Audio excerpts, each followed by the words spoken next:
In Chinese history, the smartest merchants understood something early on. Knowing how to make money was never enough. Many of the most successful merchant families, even as they were expanding their business, were quietly doing something else at the same time, preparing the next generation to study for the imperial examinations. This had nothing to do with commerce, at least on the surface. But in that era, it was actually the most important move a family could make. To understand this, we first need to understand what wealth actually means for merchants in ancient China. Merchants could accumulate a great deal of money, but that wealth was never stable. Everything a merchant spent decades building could disappear in an instant when faced with power. During the reign of Emperor Wudi of Han, the court imposed high taxes on merchants, and the fortunes of countless wealthy families were wiped out almost overnight. During the Ming and Qin dynasties, local officials regularly extracted money from merchants, and one pretexted or another. Merchants had no institutional protection whatsoever, no way to resist these demands, and nowhere to appeal. The greatest danger was never a business driver. It was the people who controlled the rulers. In these circumstances, money was not security. It was just a number that could be taken away at any moment. The Liaohuai Salt merchants were among the wealthiest people in Chinese history. Their wealth came from a government-issued salt trading license, a document that granted them a legal monopoly over the entire salt trade.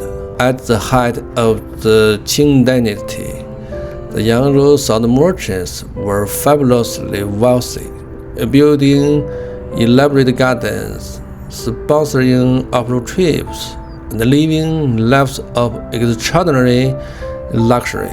But their wealth had one fatal flaw.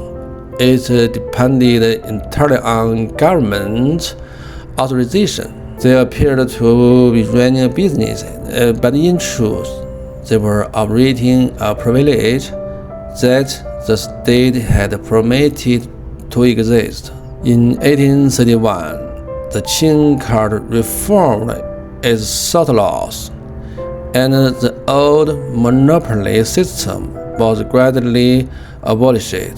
The entire Yangzhou salt merchant community collapsed with remarkable speed.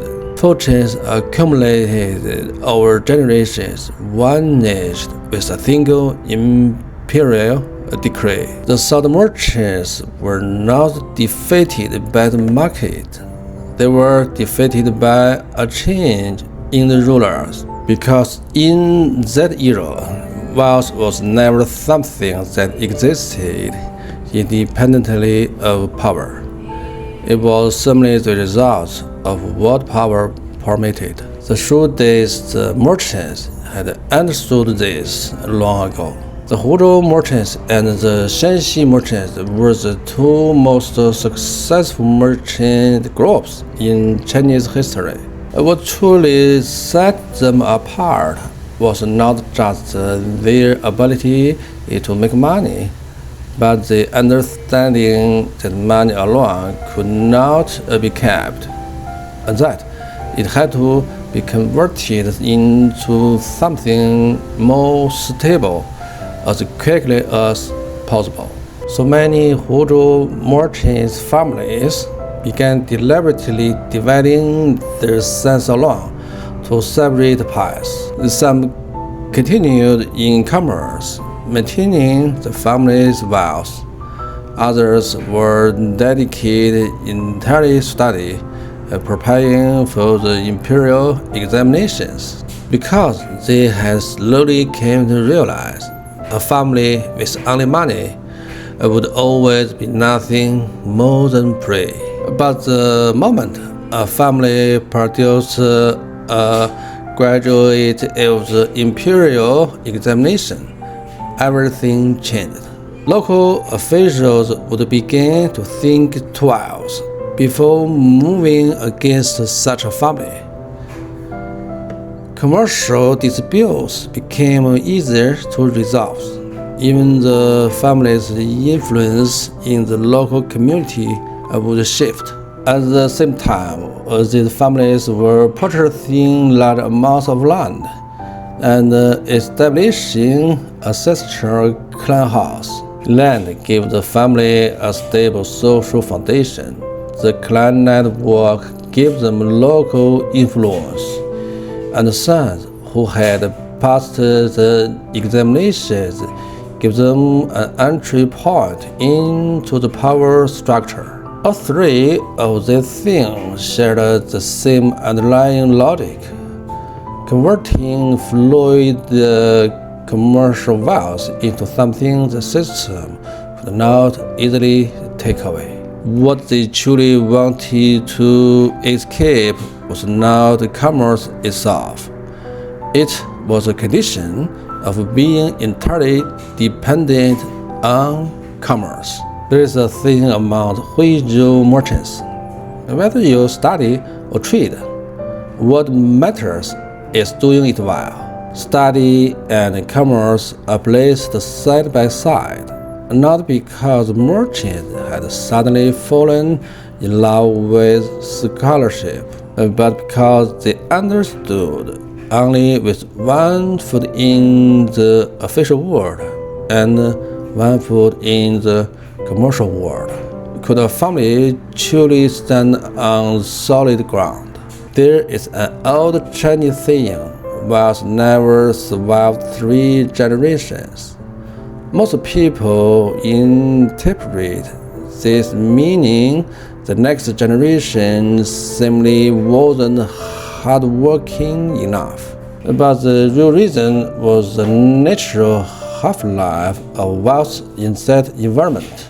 A family might spend 30 years accumulating wealth, yet a single policy change, a single local financial shortfall, or a single raid on their property could bring it all crashing down. The great families that truly endure over the long term had almost or completely the same transformation, from purely commercial families into local gentry clans with land, official titles, and clan influence.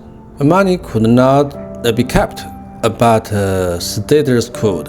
In ancient China, what was truly secure was never wealth itself, but the position that determined wealth's fate.